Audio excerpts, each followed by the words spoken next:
I had to do a sanity check this morning. A video I made on capital punishment for Kirk's killer has nearly 500,000 views and thousands of comments.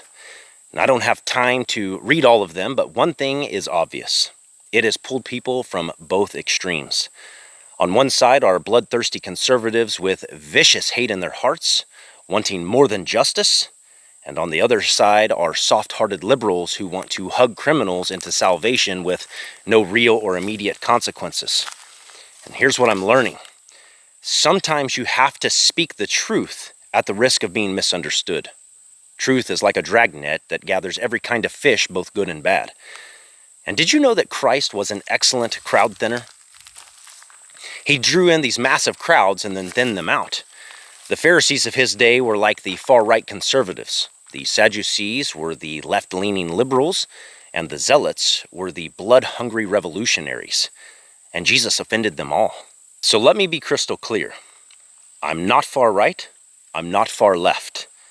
I'm not here for likes, fame, or money. I host a Bible study where I've been mistaken as anti-conservative and anti-liberal.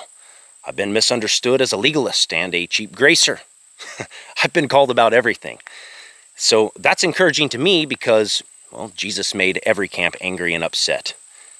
Look, my citizenship is in heaven. My loyalty is to Christ, not to a party, not to a denomination, and not to a church brand.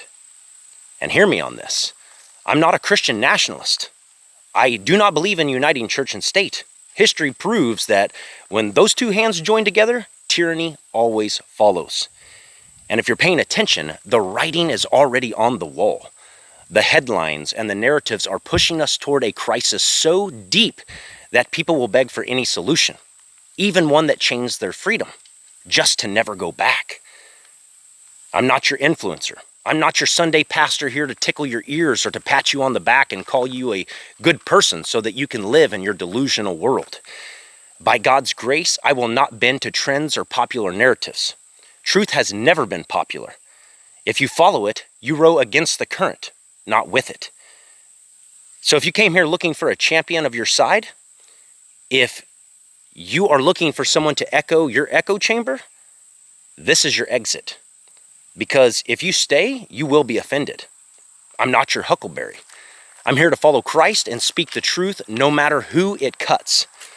But if you're okay with that, then by all means stay.